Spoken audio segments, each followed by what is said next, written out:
సరే అమ్మా మాన్య. నేను చెప్తాను. ఓకే చెప్పండి. హరి అమ్మా ఓం.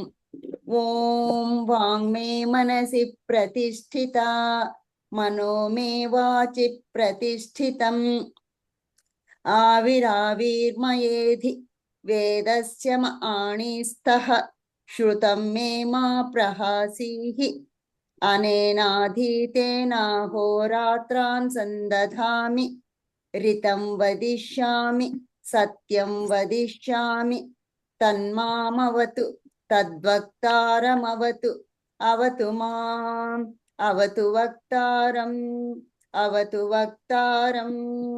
ఓం శాంతి శాంతి శాంతి.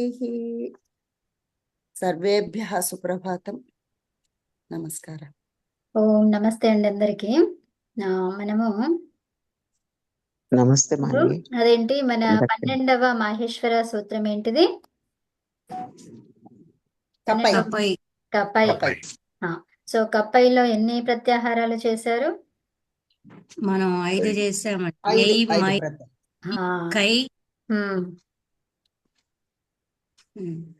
ఇంకా 5 చెప్పామమ్మా. ఎయ్ మై జై కై జై అని 5 చేసాం.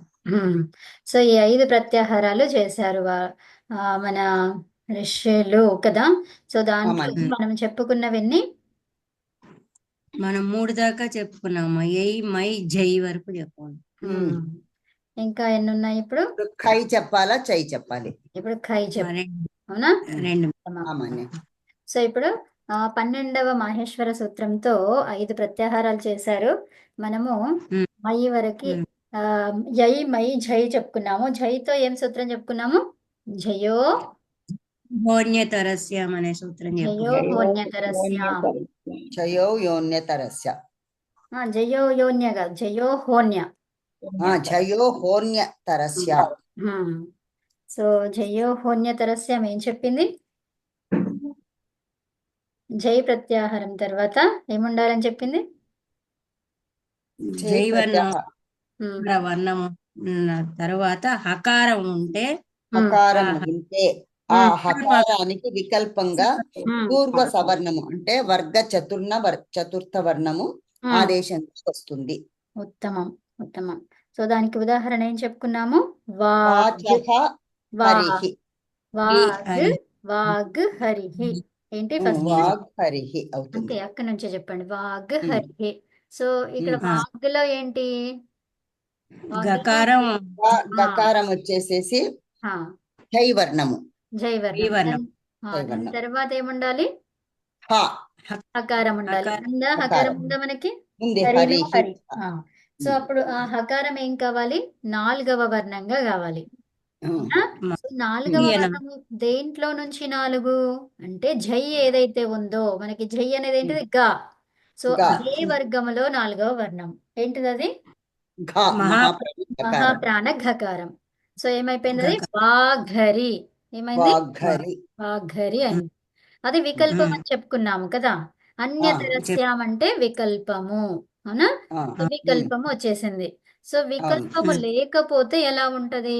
హరి దగ్గర హరి అలాగే ఉంటది. వాగ్ హరి. అంతేనా? ప్లస్ ఒకటి తీసేయడం అంతే. అంతే అండి, అంతే. సో ఇప్పుడు మనం రాయబోయేది ఖై. ఏంటిది? అది ఖై రాసుకోండి. ఇప్పుడు షేర్ చేస్తాను, ఇది రాసుకోండి. ఖై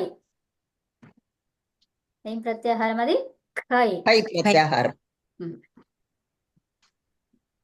సో ఇది ఖై. ఈ ఖైలో ఎక్కడి నుంచి వస్తున్నాయి? ఆ ప్రత్యాహారంలో ఉన్నటువంటి అక్షరాలు ఏంటి? ఖైలో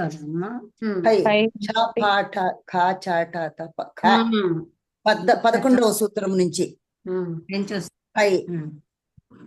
కపై కాబట్టి 11వ సూత్రము ఖా నుంచి యు వరకు. అవునా? 11వ సూత్రము 12వ సూత్రం. చెప్పండి. ఏమున్నాయి?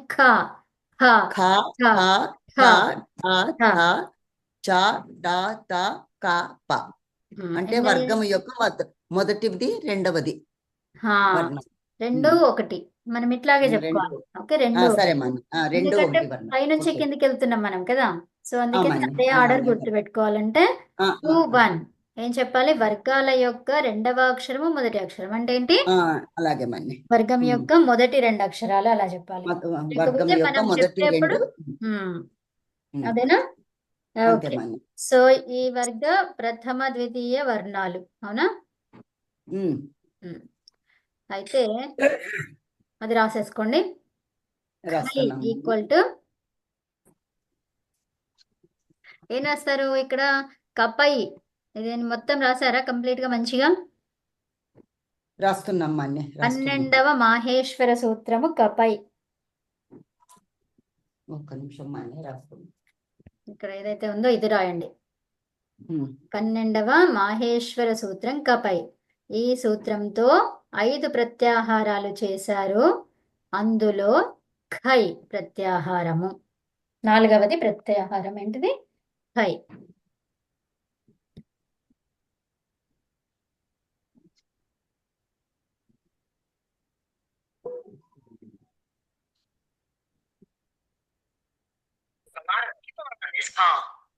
ఈ యొక్క మునిగారు పదే పదే అంటుంటారు ఏంటంటే ఆచార్య గారు మీరు చెప్పేటువంటిది యూట్యూబ్ లో ఎందరో చూస్తుంటారు కానీ హెచ్చరిస్తుంటారు. హెచ్చరిక మంచిదే. అది ఒకసారి మ్యూట్ చేసుకోరా అండి. అందరికీ వర్తిస్తుంది. ఎవరి నుంచి వస్తుంది అది? ఓకే,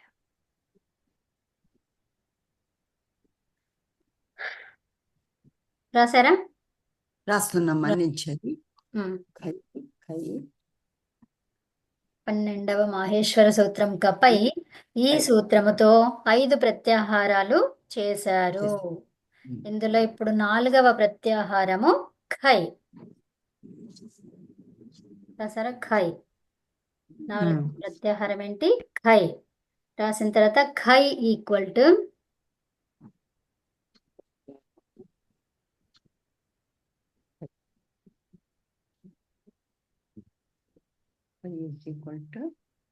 ఏం రాస్తున్నారు?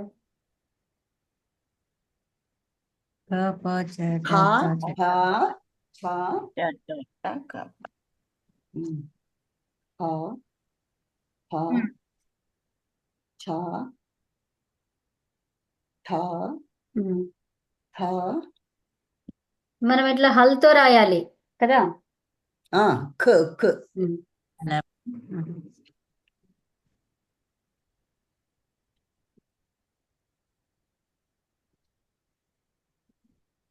చటత త. చటత కాప మహాప్రాణ కదమ్మా. కుప్ప.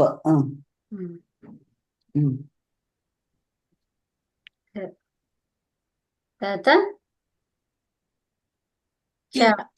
చాటాత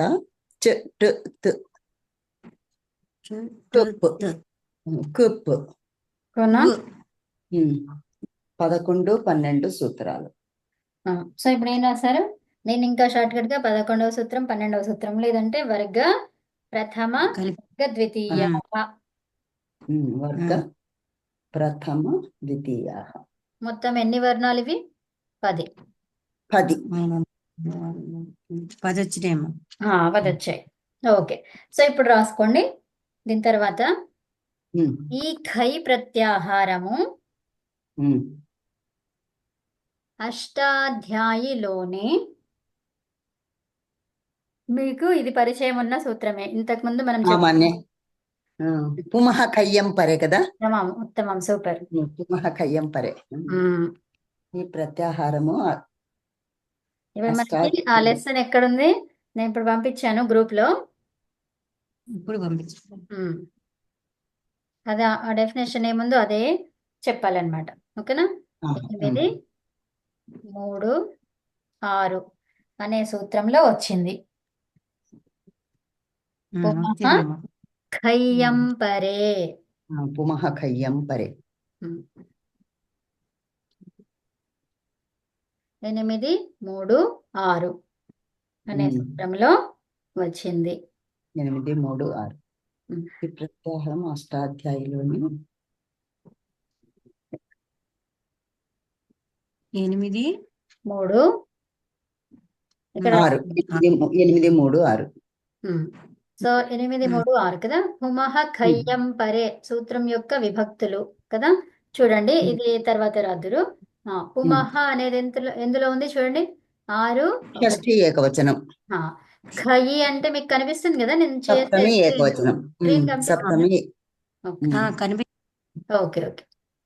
ఖయి అంటే సప్తమి ఏకవచనం సప్తమి ఏకవచనం, అంపరే అనేది ఏంటిది, సప్తమి ఏకవచనం, అది కూడా సప్తమిలో ఉన్నాయి.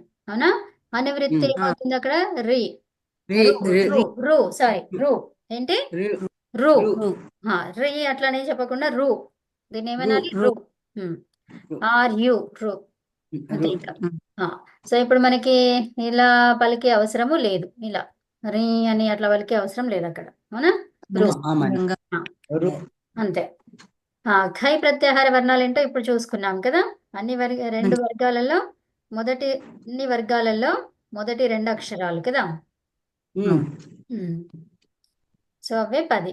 తర్వాత ఈ సూత్రార్థం ఏంటి, పుమహ ఖయ్యం పరే సూత్రార్థం ఏంటంటే పుమ్ అనే శబ్దం ఏదైతే ఉందో ఆ శబ్దం తర్వాత సంహితలో ఏముండాలి, ఖై ప్రత్యాహార వర్ణం ఉండాలి. ఖై ప్రత్యాహార వర్ణం, మళ్ళీ దాని తర్వాత ఏముండాలి, అం ప్రత్యాహార వర్ణం. ప్రత్యాహార వర్ణం. అప్పుడు పుమ్ అనే శబ్దం యొక్క మకారానికి రు ఆదేశం వస్తుంది, రు ఆదేశం వస్తుంది అనమాట. ఓకే. ఉదాహరణకి ఏంటిది, పుమాంచ అసౌ కోకిలః చ. ఇదేంటి కర్మధారయ సమాసం అన్నమాట. ఓకే. సో ఇక్కడ ఏమంటున్నాము, పుమాంచ అసౌ. అసౌ అంటే ఏంటి, అధస్ శబ్దానికి పుంలింగము ప్రథమ విభక్తి ఏకవచనం. అంటే అర్థం ఏంటి అసౌ అంటే, అంటే అతడు, ఇతడు అని అర్థం. ఏష అంటే ఏంటి అర్థం, అట్లా కాదు నేను అడిగిన దానికి. ఇతడు అంటే ఇతడు. అవునా. సో పుమాన్ అంటే పుంలింగము, ఇతడు కోకిలః. ఈ కోకిల అనేది ఏ విధంగా ఉంది, పుంలింగ కోకిల. పుంలింగ కోకిల. ఏంటి విషయం ఏంటిది ఇక్కడ చెప్పేది, ఇది పుంలింగ కోకిల అని చెప్తున్నాం. అర్థమైందా. ఆడలింగంది కూడా ఉంటది కదా, ఆ కోకిల అనేది ఆడదే ఉంటది మగదే ఉంటది. సో కాబట్టి ఇక్కడ ఇది మగ కోకిల అని చెప్తున్నాం. దాన్ని ఏమంటాము, పుమాంచ అసౌ కోకిలః చ. ఓకే. సో దీనిని ఒకే పదంగా రాయాలి అంటే ఎలా రాయాలి అంటే, ఇక్కడ చూస్తున్నాం మనం ఇది సమస్త పదంగా మారుస్తున్నాం అనమాట. ఇదంతా కూడా విగ్రహ వాక్యం. విగ్రహ వాక్యం ఏం చెప్తుంది, దాన్ని విడదీసి చెప్తుంది, అసలు అదేంటి అనేది చెప్తుంది కదా. సో దాన్ని సమస్త పదంగా అంటే చిన్నగా రాయడం, అన్ని కలిపేసి రాయడం కదా. సో అందులో మనం ఉన్నటువంటి ఏం తీసేస్తాము, విభక్తులను తీసేస్తామన్నమాట కదా. ఇప్పుడు ఏమైంది, పుమాన్ అనే దానికి ఇదేంటిది, పుమాన్ అనేది ఏంటిది, ప్రథమ విభక్తి ఉత్తమం. తర్వాత పుంస్ అనేది ఏంటిది, అది ప్రాతిపదికం. సో ప్రాతిపదికం తీసుకున్నాము. ఎందుకు, మనకి విభక్తులు వద్దు కదా. సో విభక్తులను తీసేస్తాము. అవునా. పుంస్ ప్లస్ కోకిల. అవునా. అయితే పుంసులో మనకి సకారం ఏమైపోతుంది, సంయోగాంతస్య లోపః అనే సూత్రం ద్వారా ఏమైపోతుంది, సకారానికి సంయోగములో చివరిగా ఉన్నది లోపం అవుతుంది. మరి సంయోగం అంటే ఏంటి, సంయోగం అంటే 2 వర్ణాలు కలవడం. ఏం వర్ణాలు, హల్. ఏంటిది, హల్ వర్ణాలు 2 కలవడం అన్నమాట. అర్థమైందా. సో హల్ అయినా ఇక్కడ మ స్, 2 వర్ణాలేనా, 2 హల్లులే. అందులో అచ్చులు ఏమైనా ఉన్నాయా, లేవు. నేను ఏం చెప్పాను, సంయోగం అంటే 2 హల్లులు కలవడం. అంటే ఏంటి, దాంట్లో అచ్చు అనే పదం వచ్చిందా, రాలేదు. అంటే 2 హల్లుల మధ్య జరిగేదే సంయోగము. ఓకేనా. ఉమ్, సో ఇప్పుడు ఈ సంయోగములో అంతస్య లోప, సంయోగంలో ఉన్నటువంటి అంతములో, సంయోగం ఏదైతే ఉందో దానికి అంతములో ఉన్నది ఏమవుతుందంట? సకారంలో ఆ, లో ఏమవుతుంది? ఏమవుతుంది? లోపః లోపః. లోపః లోపః అంటే చివరిది లోపం చేయాలి, అవునా? ఉమ్, అంటే చివరి ఏముందో అది లోపం చేస్తాం. సో మిగిలింది ఏంటి? పుమ్మ, అవునా? సో పుమ్ మిగిలింది. సో పుమ్ ఉమ్, కోకిల. సో ఇప్పుడు మనం ఏం చెప్పుకున్నాము? పుమః ఖయ్యంపరే. పుమ్ అనే శబ్దం తర్వాత ఖై ప్రత్యాహార వర్ణము ఉంటే, మరి ఖై ప్రత్యాహార వర్ణములో మకారం కనిపిస్తుంది, పుంలో మకారం కనిపిస్తుంది కదా. పుం శబ్దం ఉంది, ఉందా? ఉంది. పుం శబ్దం యాక్చువల్లీ శబ్దం ఉందా లేదా? ఉంది ఉంది ఉంది. ఉన్న తర్వాత ఏం కనిపించాలి మనకి? ఖై ప్రత్యాహార వర్ణం కనబడాలి. సో మరి ఖైలో ఉంది. కా ఉందా? కా ఉంది కా ఉంది. ఉంది సో కాబట్టి రెండు సాటిస్ఫై అయినాయి. సో అప్పుడు ఏం కావాలి? పుంలో ఉన్నటువంటి మకారానికి రు ఆదేశం వస్తుంది. ఆదేశంగా ఆ? రు అనేది ఆదేశంగా వస్తుంది. సో కాబట్టి మకారానికి రు అని పెట్టుకున్నాం అక్కడ. పురు పురు కోకిల, ఉమ్, అవునా? సో ఉమ్. పురు కోకిల అనేది ఏమైపోయింది? అంతే. ఇంకా పుమః ఖయ్యంపరి అనే సూత్రం ద్వారా రు అనేది వచ్చింది మకారానికి. అర్థమైందా? తర్వాత ఇది జస్ట్ మీకు అప్పుడు ఇంకా తెలియదు కాబట్టి ఊరికే అలా ఎక్స్ట్రా ఇన్ఫర్మేషన్ అని ఇచ్చాను. ఇప్పుడు ఇంకా అవసరం లేదు, మీకు ఇది కలిపేసుకోవచ్చు. ఇప్పుడు మీరు ఎక్స్పర్ట్ అయిపోయింది ఇంకా నేర్చేసుకోండి. అదే ఇక్కడ రుకారం ఎలా వస్తుంది? ఆ? ఈ రు రు ఎలా వస్తుంది? సూత్రం అదే కదమ్మా చెప్పింది. ఏం చెప్పింది సూత్రము? చూడండి. పుం శబ్దం తర్వాత సంహితలో ఖై ప్రత్యాహార వర్ణము, దాని తర్వాత అం ప్రత్యాహార వర్ణము ఉన్నట్లయితే పుం శబ్దం యొక్క మకారానికి రు ఆదేశంగా వస్తుంది. రు అది. అర్థమైందా? సో ఇప్పుడు మనము ఖై వరకే చూసుకున్నాం, ఇంకా అమ్ముందో లేదో కూడా చూడాలి కదా. పుమః ఖయ్యం పరే అన్నాము, అవునా? సో అమ్ కూడా ఉండాలి. అమ్ముందా మరి? చూడండి, అమ్మ అంటే ఏంటి? ఓ ఉంది ఓ ఇక్కడ పైన ప్లస్ చూడండి. ఓ ఒక్క నిమిషం అమ్మ ఆగండి. ఇక్కడ అమ్మ అంటే ఏముందో చూడండి. అం ప్రత్యాహారాల వర్ణాలు ఏమిటంటే అన్ని అచ్చులు, ఓకే, అంతస్థాలు, య వ ర ల, తర్వాత హకారము, తర్వాత వర్గ పంచమాక్షరాలు. సో మొత్తం కలిపి ఎన్ని అయ్యాయి? 19 సో ఇక్కడ మనకి 19లో మనకి ఇక్కడ కా తర్వాత ఏముందండి? ఓ ఉంది ఓకారంలో అచ్చులన్నీ అని చెప్పుకున్నామా? అవును. సో కాబట్టి అక్కడ ఖై తర్వాత వెంటనే అం ప్రత్యాహారం ఉండాలి. ఉన్నదా? ఉంది. ఉంది కాబట్టి మనకి ఏమైంది? మకారానికి, పుంలో ఉండేటువంటి మకారానికి రు ఆదేశం వస్తుంది. ఓకేనా? అందుకని పురు కోకిల అలా వచ్చేసింది. పుమః ఖయ్యం పరి అనే సూత్రం ద్వారా మకారానికి రు అనేది ఆదేశం. ఓకే. తర్వాత ఇక్కడ అనునాసికాత్ పరోనుస్వారః, ఇది నేర్చుకున్నాం మనం, గుర్తుందా? అవును మాన్య ఏంటి? అనుస్వారము లేని దానికి అనుస్వారం పెట్టమని చెప్పింది ఆ సూత్రం, అవునా? ఎప్పుడు? అరే ఇది స్టడీగా ఉండట్లేదమ్మా. యా ఓకే, ఇప్పుడు వచ్చింది. యా ఏంటిది? అనునాసికాత్ పరోనుస్వారః. అనునాసికం అంటే ఏంటి? అనుస్వారం అంటే ఏంటి? అనునాసికం అంటే అనునాసికం అంటే గనుక వర్గ పంచమాక్షరాలు. వర్గ వర్గ పంచమాక్షరాలన్నీ పంచమాక్షరాలు కూడా అనునాసిక అచ్చులు అనునాసికాలు. అనునాసిక అచ్చులుగా అవి హల్లులు. వర్గ పంచమాలంటే అవి అచ్చులా హల్లులా? హల్లులే. హల్లులు. హల్లులు. అయితే వినండి, అంతవరకు మనకి వేరే భాషలన్నిట్లో అది అంత మటుకే తెలుసు, కానీ సంస్కృతంలో అచ్చులు కూడా ఏంటివి? అనునాసిక అచ్చులు ఆ నుంచి ఔ వరకి అనునాసిక అచ్చులు అని చెప్పాలి. సో మొత్తం ఎన్ని అయ్యాయి? ఇవి అచ్చులన్నీ ఎన్ని ఉన్నాయి? అచ్చులు వరకి 13 13. సో ఈ 13 ప్లస్ 5 ఎంత? 18 18 ఏంటి అవి? అనునాసికాలు అనునాసికాలు. ఎక్కడ? అష్టాధ్యాయిలో. అర్థమైందా? అష్టాధ్యాయిలో ఎన్ని అనుస్వారాలు అనునాసికాలు అంటే ఏం చెప్తారు మీరు? 18 అనునాసికాలు. 18 ఏమేమి? ఆ నుంచి అవ్ వరకు అచ్చులన్నీ కూడా అనునాసికాలు. అనునాసిక అచ్చులు కూడా ఉన్నాయి కదా. ఆమా. తర్వాత ఈ 5 వర్గ పంచమాలు కలిపి 18. ఓకేనా? సో మాన్య ఒక డౌట్ మాన్య, అడగండి. ఈ ఎంబంలం కూడా అనునాసికాలు అన్నారు కదా, వాటిని ఎక్కడ అవునమ్మా. పెట్టుకోవాలి అవునమ్మా, మాన్య? అవి కూడా వస్తాయి. అవి కూడా వస్తాయి. కానీ అవి ఎమ్మలు అని చెప్తాం, అనునాసికాలు అని చెప్పాము వాటిని కదా. అవునా? అనునాసిక యా అనునాసిక అంటే యా అని అంటాం కదా. అంటామా? అనునాసిక యా, అనునాసిక బ, అనునాసిక లా. లా 3 ఉన్నాయి. అవునా? 3. సో వాటిని కూడా అంటామా? ఇందులో కలిపేస్తామా? 18 + 21 కదా, 21. సో 21 అన్నమాట. ఓకేనా? మొత్తం 21. సో ఉత్తమం. అయితే అనునాసిక వర్ణం అన్నాం మనం. అనునాసిక వర్ణం అంటే అవన్నమాట కదా. అయితే ఇంకా ఏంటి? అనుస్వారం. అనునాసికానికి అనుస్వారానికి తేడా ఉంది కదా.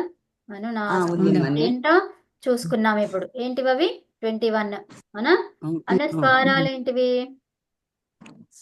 మకారానికి అనుస్వారం వస్తుంది. అనుస్వారం అంటే ఏంటిది? పైన చుక్క, మకారం. పైన బిందువు, చంద్ర. మకారం. అవునా? జి మ అనేది అనుస్వారం. మ అని కాకుండా మనకి పైన ఉండే చుక్కను అనుస్వారం అంటాం. అవునా? ఇక్కడ ఏదో ఒక మా అనే లెటర్ పెట్టుకొని, సారీ, సో మా అని అంటే మానే కాదు, ఏదో ఒక లెటర్ పైన అలా ఉండడం, చుక్క ఉండడం, అది అనుస్వారం కదా. ఓకే. అనునాసికం అంటేనేమో ఇలా ఉంటుంది. చూడ్డానికి ఎలా ఉంటుంది? అది ఇలా ఉంటుంది. ఏవి? అచ్చులకైతే. అచ్చులకైతే అలా ఉంటుంది. హల్లులు 5 హల్లులు వర్గీయ వర్ణాలకైతేనేమో అవసరం లేదు, కానీ ప్రొనౌన్సియేషన్ అలా చేస్తాము. తర్వాత యాకి పైన యాకు, వాకు, లాకు ఉంటుంది. అని ఓం ఓం లం. యా వా మా అలా చేస్తాం. అవి ఓకేనా? సో అయితే ఇప్పుడు చూడండి. అవునమ్మా. సో ఇప్పుడు ఏమన్నాము? అనునాసిక వర్ణము ఏమన్నాము? ఈ సూత్రం ద్వారా దేనికైతే పదాంతములో రుకారము ఉండి దానికి పూర్వము అనునాసిక వర్ణము లేకపోతే అక్కడ ఉన్న వర్ణానికి అనంతరం అనుస్వారము ఆగమముగా వస్తుంది. అంటే చూడండి, పదాంతములో ఏమి ఉండాలి? రు అనేది ఉండాలి. ఓకే. పదాంతములో పుం రు ఉందా? రు ఉంది. దానికి పూర్వము అనునాసిక వర్ణము లేకపోతే ఏమొస్తుంది? అనునాసికం ఆదేశంగా వస్తుంది అనమాట. సో ఇప్పుడు మనకి పురు అనేది ఉందన్నమాట. యాక్చువల్ గా అక్కడ ఏముంది? పురు అనేది ఉంది. సో అప్పుడు మనకి ఏమొచ్చింది? ఇక్కడ అనునాసికము వచ్చిందనమాట. అనుస్వారం వచ్చింది. ఓకే. అనునాసికము లేకపోతే అక్కడ ఉన్న వర్ణానికి అనంతరం అనుస్వారమాగమంగా వచ్చిందనమాట అక్కడ. ఓకేనా? తర్వాత అప్పుడు ఈ రు అనేది ఏదైతే ఉందో దానికి ఉపదేశ, అదేంటిది? ఏం చేస్తాము? దానికి ఇత్తని పేరా కాదా? వస్తుంది కాబట్టి పుం ర్ అయిపోయింది. పుం ర్ కోకిల అయింది. సో ఇప్పుడు ర అనేది ఎక్కడుంది? పదాంతములో ఉంది. ఇక్కడ మనం పదాంతములో అన్నాం కదండి. పదాంతములో రుకారము ఉండి అన్నాం. అంటే పదాంతములో ఉన్నటువంటి రేఫ అది. అవునా? సో పదాంతములో ఉన్నటువంటి రేఫకి కర్రవర్ణము ఉంటే కర్రవర్ణం పరములో ఉండాలి, లేదంటే ఇంకా దాని తర్వాత ఏమి ఉండొద్దు. అవునా కదా? సో అయితే మరి మనకి ఉన్నది ఏదో ఒక వర్ణం అయితే ఉంది కాబట్టి ఖచ్చితంగా అది కర్ర అయి ఉండాలి. అవునా? కర్ర ఉంటేనే మనకి విసర్గ వస్తుంది. ఏమన్నాము? ఖరవసానయో విసర్జనీయ. అంటే కర్ర వర్ణం అన్న పరములో ఉండాలి, లేకపోతే ఏమీ ఉండొద్దు. ఇక్కడ ఏమి ఉండొద్దు, అదే చివరిగా ఉండాలి. సో అది లేదు కాబట్టి కర్ర ఖచ్చితంగా ఉండాలి. ఉంటేనే విసర్గ వస్తుంది, లేకపోతే రాదు. ఓకే. సో మరి క అనేది కర్ర వర్ణమేనా? చూడండి, కర్రలో ఏమేమి? రెండు ఒకటి అంటే మొదటిది కూడా వస్తుంది వర్గాలలో. మొదటిదే కదా క అనేది. అదనమాట. సో కాబట్టి ఉంది కాబట్టి విసర్గ అయిపోయింది అక్కడ. పుంహు కోకిల అయిందనమాట. కోకిల. ఆ. సో ఇది రేఫ విసర్గాదేశం అయింది అక్కడ. రేఫకి విసర్గాదేశం అయింది. దేనివల్ల? ఖరవసానయో పరవసానో విసర్జనీయః. విసర్జనీయః. అంటే ఇక్కడ రెండు సిచ్యువేషన్స్ ఉన్నాయి ఇక్కడ, అవునా? ఒకటేమో కర్రవర్ణం ఉండడము, లేదంటే అవసాన దశలో ఉండడం. అవసానం అంటే ఏంటి? అసలు ఏమీ లేకపోవడం. దాని తర్వాత ఇంకేమో ఏంటిది? అక్షరాల యొక్క అభావం, అవునా? సో ఈ పరిస్థితిలో ఇకార ఉపధ లేదా ఉకార ఉపధ తర్వాత ఉన్న విసర్గకి షకారం ఆదేశంగా వస్తుంది. పరములో క ఖ ప ఫలలో ఏదో ఒక వర్ణం ఉంటే, అర్థమైనా? సో ఉందా లేదా మనకి? ఇక్కడ విసర్గ తర్వాత ఏముండాలన్నారు? క లేదా ఖ లేదా ప లేదా ఫ ఉండాలి. ఉందా? ఏముంది? క ఉంది మనకి. ఉంటే ఏమన్నారు? విసర్గకి ఏమొస్తుంది ఆదేశము? షకారం వస్తుంది. మాన్య ఇది కొంచెం మళ్ళీ చెప్పరా? ఈ పరిస్థితిలో హికార ఉపధ లేదా ఉకార ఉపధ తర్వాత సో ఇప్పుడు ఇక్కడ మనకి ఇక్కడ ఉపధ చూడండి. ఉపధలో ఏమింది? ఇక్కడ ఉకారం ఉంది. ఉకారం ఉందా ఉంది. లేదా? ఉకారం ఉంది. మహ అనేది ఒకటి ఉంది కదండి. మా అనేది మొత్తం కంప్లీట్ ఒక లెటర్ కదా. సో ఆ లెటర్ కి ఏముంది అక్కడ? ఉపధలో ఉకారం ఉంది. చివరి దానికి పూర్వం ఉన్నది ఉపధ. సో చివరి దానికి పూర్వమే కదా ఉకారం ఉంది. అవును. ఇకార ఉపధ లేదా ఉకార ఉపధ తర్వాత ఉన్న విసర్గకి ఏమొస్తుంది? షకారం ఆదేశంగా వస్తుంది. ఇలా రావాలి అంటే పర కండిషన్ ఏంటి? క లేదా ఖ లేదా ప లేదా హ. వీటిలో ఈ కరవర్ణం కాదు, ఈ నాలుగే. ఓకేనా? జిఫామూల్యము ఈ నాలుగింటిలో ఏదో ఒక వర్ణం ఉంటే విసర్గ అనేది ఎలా మారుతుంది? షకారంగా షకారంగా మారుతుంది. సో అది మరి దానికి పూర్వము ఉపధాల ఎలా ఉండాలి? ఇకారమైన ఉకారం. సో మనకేముంది ఇక్కడ? ఉకారం ఉకారం ఉంది. సో కాబట్టి మనకి విసర్గ అనేది షాగా మారొచ్చా? అందుకని ఇప్పుడు ఏమైంది? అది పుం ష కోకిల అయ్యింది. మళ్ళీ షకారానికి ఏమొచ్చింది ఇక్కడ చూడండి. చా ఈదు ఏముంది? ఇదు దుపదస్య చా ప్రత్యయస్య అనే సూత్రం ద్వారా మనకి ఏమొచ్చింది? షకారం వచ్చింది. ఓకే. కానీ ఈ షకారం ఎలా వచ్చింది? ఎవరు చెప్పారు ఇట్లా షకారం చెయ్యాలి అని? ఇదు దుపదస్య చా ప్రత్యయస్య. ఏంటి? ఇదు దుపధస్య చా ప్రత్యయస్య అంటే ఇత్తు ఉత్ అన్నమాట. అంటే ఇకారము లేదా ఉకారము తర్వాత, అవునా, ఉపధాలు ఉన్నప్పుడు ఏమొస్తుంది? చ ప్రత్యయస్య. చ అంటే అప్రత్యయస్య అని చెప్తున్నారు ఇక్కడ. ప్రత్యయం కాదు ఇది, ఇది ఒక వేరే శబ్దం ఇది, అవునా? కోకిల అనేది వేరే శబ్దమేనా? వేరే శబ్దం. అది ప్రత్యయం అయితే కాదు కదా. చ అప్రత్యయస్య అన్నారు ఇక్కడ. అప్రత్యయస్య అంటే ఏంటి? ప్రత్యయము కానిదై ఉండాలి. సో ఈ ప్రత్యయం కాదు కదా. కోకిల ప్రత్యయం కాదు. కాబట్టి మనకి అంతా సూట్ అయిపోయింది. కాబట్టి ఇక్కడ ఈ సూత్రం అది చెప్పింది అనమాట. ఏమన్నది? ఇత్ ఉత్ ఉపధాలో ఉండాలి. మళ్ళీ తర్వాత దానికి పరంగా అది ప్రత్యయమై ఉండొద్దు. ఆ ప్రత్యయమై ఉండొద్దు.